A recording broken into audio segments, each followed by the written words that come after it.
It is the late 18th century. Amidst the sprawling fields of France toiled Pierre, a humble peasant bound by the chains of feudalism. Pierre's life was one of perpetual hardship, a testament to the struggles of the common man in an era of insurmountable inequality. Born into poverty, Pierre's existence was a testament to the disparity of the times. The aristocracy reveled in opulence, while Pierre and his kin languished in the depths of deprivation, their plates often empty in the face of famine. As France grappled with economic turmoil and starvation, Pierre's family and fellow peasants faced dire circumstances. Hunger gnawed at their bellies, a cruel reality overshadowed by the decadence of the elite. When the Estates General convened in 1789, Pierre, like many others, clung to a flicker of hope for change. However, their aspirations for representation were met with disdain, amplifying the desperation of those left voiceless. In Vienna, came July 14th, 1789, the day the Bastille fell. An act of defiance born out of desperation, Pierre and the revolutionaries, hungry for justice, hungry for food, sought to shatter the chains of oppressions that bound them. But amidst their fervor for change, the revolution plunged into turmoil.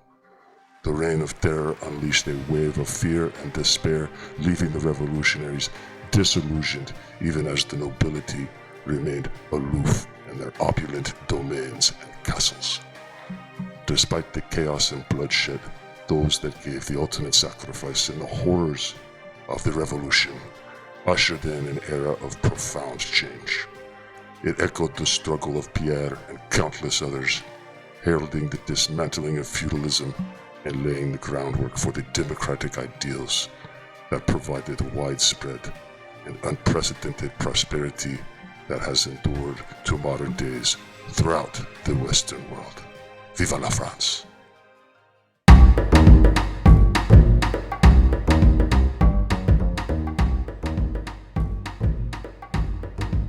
Some 2 centuries and an Atlantic Ocean later, Pierre's descendant, this dude Kevin, who lives in Fort Worth, Texas, carries the torch of the family legacy of being a freedom fighter by fighting against tyranny. While famine might not be Kevin's plight, he does, like his ancestors, suffer from food-related health issues. The man is burdened by the weight of extra pounds and the threat of potential diabetes. Add to that, being faced with some mild global inflation that drove him to forego Starbucks for a few weeks just to keep 2 refrigerators of groceries on hand at all times.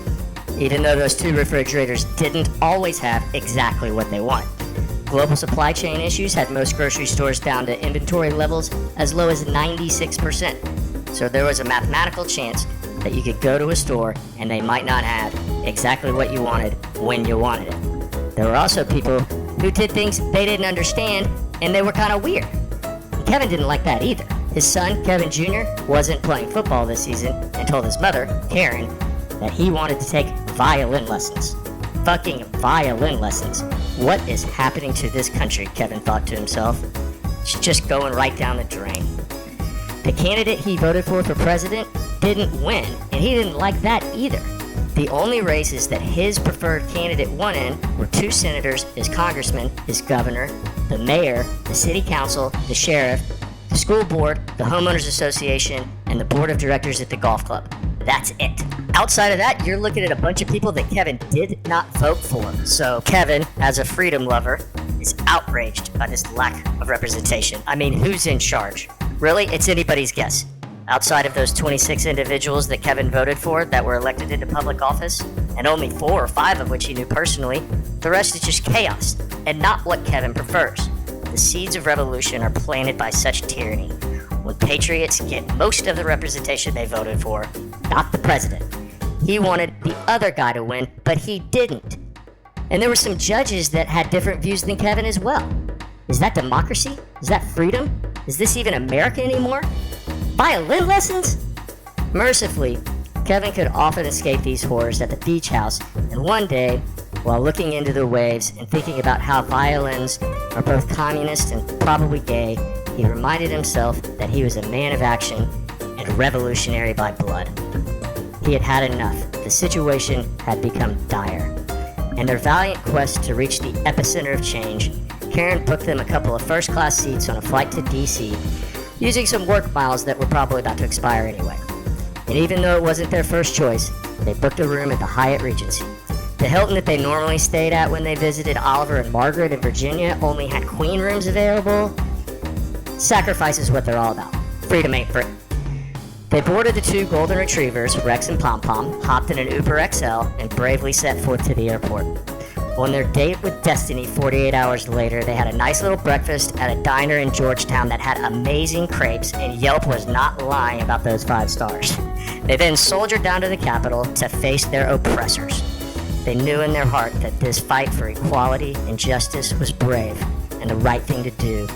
The ancestral spirit of Pierre lives through these patriots, who, armed with few resources outside of vast amounts of wealth throughout one of the world's most prosperous countries, the most abundant supply of readily available fuel, food, clean water, and consumer goods in the history of the world, free and open access to domestic and global marketplaces, an easily navigated government-insured banking system, access to affordable and reliable technology and telecommunications systems, the right to unrestricted travel throughout the country on the world's largest federal highway system, and the ability to comfortably and safely travel by air anywhere in the country at a moment's notice. And that's pretty much all this revolution had to work with, and somehow this ragtag bunch of rebels managed to all show up on the same day and eventually sorta get past dozens of security guards to pull off the Selfie Sedition, history's stupidest uprising. One thing is for sure, the world won't soon forget those heroes. God bless America.